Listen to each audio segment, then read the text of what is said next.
എല്ലാവർക്കും സലു കിച്ചനിലേക്ക് സ്വാഗതം. ഞാൻ സമീറ. ഇപ്പോൾ ഓണം വന്നു കഴിഞ്ഞാൽ നോൺ വെജ് റെസിപ്പി ഒന്നും കിട്ടുന്നില്ല എന്ന് കുറേ പേര് വിഷമം പറഞ്ഞു. അപ്പോൾ അവർക്ക് വേണ്ടിയിട്ട് ഇന്ന് ഞാനൊരു നാടൻ കിഡിലൻ റെസിപ്പിയാണ് തയ്യാറാക്കാൻ പോകുന്നത്. അപ്പം നമുക്ക് ആ റെസിപ്പി എന്താണെന്നൊന്ന് നോക്കിയാലോ. 6 മണിക്കുള്ള നമ്മളുടെ ഇന്നത്തെ പ്രഭാതമാണ് ഈ കാണുന്നത്.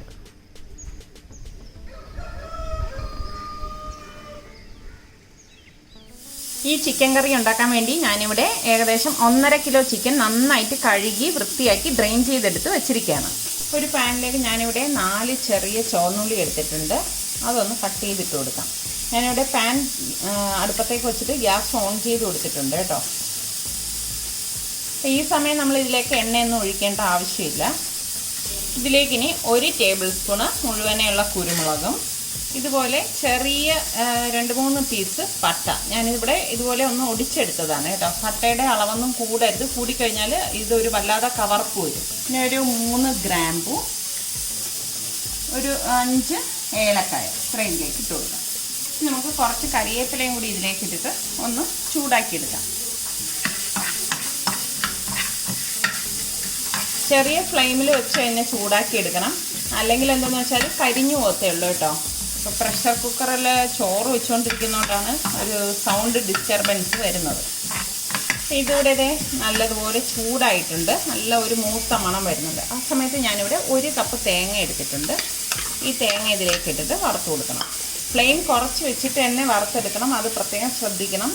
പെട്ടെന്ന് കൂട്ടി വെച്ചിട്ട് ഇത് കരിച്ചെടുക്കരുത്. അപ്പം അങ്ങനെ ചെയ്ത് കഴിഞ്ഞാൽ ടേസ്റ്റ് മാറിപ്പോകും കേട്ടോ. സ്ലോ ഫ്ലെയിമിൽ വെച്ചിട്ട് തന്നെ നമ്മളിത് വറുത്തെടുക്കണം. അപ്പം ഞാൻ പറഞ്ഞതുപോലെ സ്ലോ ഫ്ലെയിമിൽ ഇട്ട് തന്നെ വറുത്തെടുക്കണം കേട്ടോ. എന്നാലേ ആ ഒരു കറക്റ്റ് മണവും ടേസ്റ്റും ഒക്കെ നമുക്ക് കിട്ടത്തുള്ളൂ. തേങ്ങ ഇവിടെ നല്ലതുപോലെ മൂത്ത് വന്നിട്ടുണ്ട്. അപ്പം നമുക്കിനി ഇതിലേക്ക് പൊടികൾ ഇട്ട് കൊടുക്കാം. ഇതിലേക്ക് ഞാൻ 1.5 ടേബിൾ സ്പൂൺ മല്ലിപ്പൊടിയും 2 ടേബിൾ സ്പൂൺ കാശ്മീരി ചില്ലി പൗഡറും 1 ടീസ്പൂൺ മഞ്ഞൾപ്പൊടി ഇട്ടിട്ട് നന്നായിട്ടൊന്ന് ഇളക്കി കൊടുക്കാം. അതായത് പൊടി കരിഞ്ഞു പോകാതെ വേണം നമ്മളിത് ചൂടാക്കി എടുക്കാനുള്ളത് കേട്ടോ. അപ്പോൾ പൊടികളെല്ലാം ഇവിടെ നല്ലതുപോലെ ചൂടായിട്ടുണ്ട്. ഇത്രയും മതിയാകും. ഇനി ഇത് ഗ്യാസ് ഓഫ് ചെയ്ത് തണുക്കാനായിട്ട് മാറ്റി വെക്കാം. നല്ലതുപോലെ തണുത്ത ശേഷമാണ് നമ്മളിത് അരച്ചെടുക്കുന്നത്. അപ്പോൾ ഇതിവിടെ നന്നായിട്ട് തണുത്തിട്ടുണ്ട്. നമുക്കിനി ഇത് അരച്ചെടുക്കാം. ആദ്യം നമുക്കിതൊന്ന് കറക്കിയെടുക്കാം, അതിനുശേഷം വെള്ളം ഒഴിച്ചിട്ട് അരച്ചെടുക്കാം.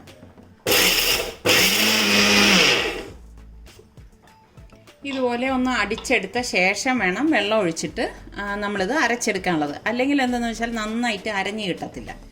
നമുക്കിതിലേക്ക് പാകത്തിനുള്ള കുറച്ച് വെള്ളം ഒഴിച്ച് അരച്ചെടുക്കാം. ഇത്രയും മതിയാവും. അപ്പോൾ തന്നെ നല്ല മണം വരുവാണ് കേട്ടോ. ഇത്രയും മതിയാവും. അപ്പോൾ ഈ കറി ഞാൻ ഈ മൺചട്ടിയിലാണ് ഉണ്ടാക്കുന്നത്. ഓരോന്നും അതിൻ്റേതായ രീതിയിൽ ഉണ്ടാക്കിയാലേ ടേസ്റ്റ് ഉണ്ടാകത്തുള്ളൂ. അപ്പോൾ ഞാനിവിടെ 2 സവാള എടുത്തിട്ടുണ്ട്. ഇത് ചെറുതായിട്ടൊന്ന് ചോപ്പ് ചെയ്ത് എടുത്തിട്ട് വരാം. ചട്ടി ചൂടാകുമ്പോഴേക്ക് ഞാൻ 3 ടേബിൾ സ്പൂൺ വെളിച്ചെണ്ണ ഒഴിച്ചു കൊടുക്കുകയാണ്. വെളിച്ചെണ്ണ തന്നെ ഉണ്ടാക്കിയെടുക്കണം, എങ്കിലാണ് ടേസ്റ്റ് കൂടുതൽ. ഇതിലേക്ക് നമുക്ക് 1/2 ടീസ്പൂൺ പെരിഞ്ജീരകവും, പെരിഞ്ജീരകം എന്ന് പറഞ്ഞാൽ ഫെനൽ സീഡ് കേട്ടോ, 1 ടീസ്പൂൺ ഉലുവ ഫെനുഗ്രീക്ക്, അതും കൂടി ഇട്ട് കൊടുക്കാം. അത് ചൂടായി പൊട്ടി വരുമ്പോഴേക്ക് ഞാനിവിടെ 2 സവാള ഇതുപോലെ ചെറുതായിട്ട് ചോപ്പ് ചെയ്തെടുത്ത് വെച്ചിട്ടുണ്ട്. ഈ സവാള ഇട്ടിട്ട് വഴറ്റി കൊടുക്കാം.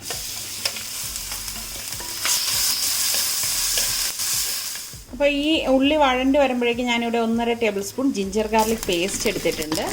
അതും കൂടി ഇട്ടൊന്ന് വഴറ്റി കൊടുക്കണം. ഇതിപ്പോൾ ഫ്രീസറിൽ വെച്ച് സെറ്റ് ആയിരിക്കുന്നതുകൊണ്ടാണ് ഇതിങ്ങനെ കട്ടയായിട്ടിരിക്കുന്നത് കേട്ടോ.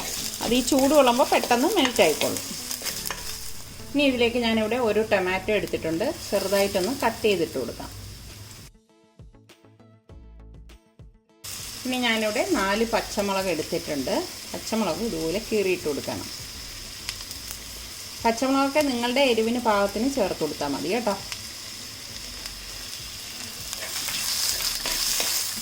ഇതുപോലെ വഴണ്ട് വരുമ്പോഴേക്ക് ഞാനിവിടെ തേങ്ങ അരച്ച് വെച്ചിരിക്കുന്നത് ഇട്ട് കൊടുക്കാം കേട്ടോ. ആദ്യം നമ്മളിതുപോലെ കട്ടിക്ക് തന്നെ അരച്ചെടുക്കണേ, ആദ്യമേ ലൂസാക്കി എടുക്കരുത്. അരച്ച തേങ്ങ നമ്മൾ ഇതിലേക്കിട്ട് എല്ലാം കൂട്ടിയിട്ടൊന്ന് വഴറ്റി കൊടുക്കണം. അപ്പോൾ നമ്മളിതുവരെ ഇതിലേക്ക് ഉപ്പിട്ടിട്ടില്ല. പാകത്തിനുള്ള ഉപ്പിട്ട് കൊടുക്കാം. ഇനി നമുക്കിതിലേക്ക് പാകത്തിനുള്ള വെള്ളം ഒഴിച്ചു കൊടുക്കാം. ഞാൻ മിക്സിയുടെ ജാറിലേക്കാണ് വെള്ളം ഒഴിച്ചിട്ട് ഇതിലേക്ക് ഒഴിച്ചു കൊടുക്കുന്നത്. തിളച്ച വെള്ളം തന്നെ ഒഴിച്ചു കൊടുക്കാൻ ശ്രദ്ധിക്കണേ.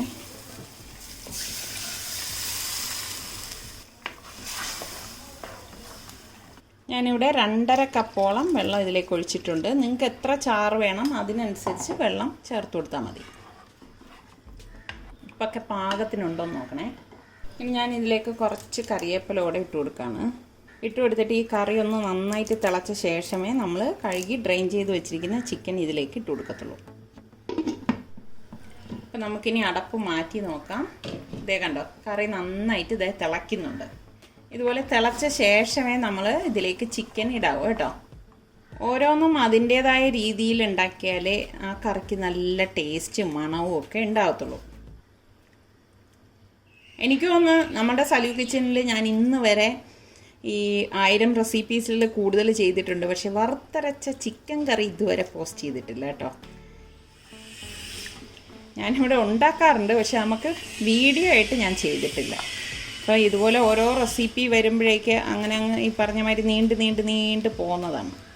ശരിക്കും ഈ ഒരു ചിക്കൻ കറി എന്ന് പറഞ്ഞാൽ നമുക്ക് ചോറിനും പാലാടയ്ക്കും അപ്പത്തിനും ചപ്പാത്തിക്കും പൊറോട്ടയ്ക്കും എല്ലാം പറ്റിയ അടിപൊളി കറിയാണ് കേട്ടോ. ഫ്രൈഡ് റൈസിന് അത്ര ചേരത്തില്ല കേട്ടോ ഈ ഒരു കറി. ഫ്രൈഡ് റൈസ് ഉണ്ടാക്കുമ്പോൾ ഇത് ട്രൈ ചെയ്യണ്ട. നമ്മളുടെ ഇടിയപ്പം, പത്തിരി, ചപ്പാത്തി ഇതൊക്കെ ട്രൈ ചെയ്യാം. അപ്പോൾ ഇനി നമുക്കിത് അടച്ച് വെച്ച് വേവിച്ചെടുക്കാം. അപ്പം എന്തായാലും ഒരു 25 മുതൽ 30 മിനിറ്റിനുള്ളിൽ ഇത് കറി റെഡിയാവും.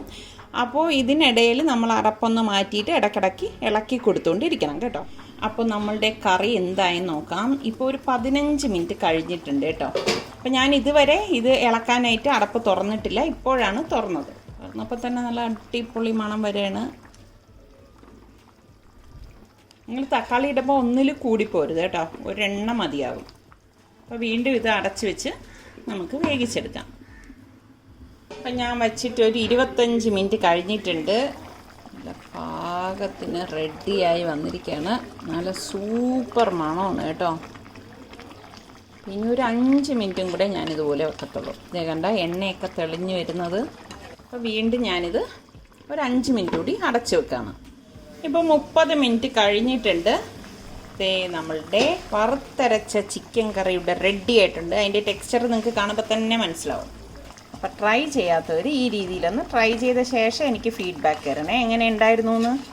അടിപൊളി മണമാണ്, അടിപൊളി ടേസ്റ്റാണ്. എന്തായാലും നിങ്ങൾ ഈ രീതിയിലൊന്ന് ട്രൈ ചെയ്ത് നോക്കൂ. അപ്പോൾ നമ്മുടെ സ്വന്തം കരിവേപ്പില ഇങ്ങനെ ഞാൻ കുറച്ചധികം ഇട്ട് കൊടുക്കുകയാണ്. ഇനി ഇത് ചൂടോടുകൂടി ചോറിൻ്റെ കൂടെ കഴിച്ചാലുണ്ടല്ലോ സൂപ്പർ ടേസ്റ്റ് ആയിരിക്കും. അപ്പോൾ വിഷമിച്ചവരുടെയൊക്കെ വിഷമം മാറിയല്ലോ. ഈ ഒരു റെസിപ്പി നിങ്ങളെല്ലാവരും ട്രൈ ചെയ്ത് നോക്കണം. നിങ്ങൾക്ക് ഇഷ്ടമാവും എന്നാണ് ഞാൻ വിശ്വസിക്കുന്നത്. ട്രൈ ചെയ്ത് നോക്കിയിട്ട് എനിക്ക് അതിൻ്റെ ഫീഡ്ബാക്ക് കൂടെ തരണം കേട്ടോ. അതുപോലെ തന്നെ നമ്മളുടെ സലു കിച്ചൻ ഇനിയും സബ്സ്ക്രൈബ് ചെയ്യാത്തവരുണ്ടെങ്കിൽ നിങ്ങൾക്ക് നമ്മളുടെ ചാനൽ ഇഷ്ടപ്പെട്ടാൽ സബ്സ്ക്രൈബ് ചെയ്യാനും അതിൻ്റെ ലിങ്ക് നിങ്ങളുടെയൊക്കെ ഫ്രണ്ട്സിനും റിലേറ്റീവ്സിനും വേണ്ടപ്പെട്ടവർക്കും ഒക്കെ ഷെയർ ചെയ്യാനും മറന്നു വരുതേ. അപ്പം നമുക്കിനി അടുത്ത് നല്ല റെസിപ്പിയുമായി കാണാം. അതുവരയ്ക്കും എല്ലാവർക്കും ബൈ.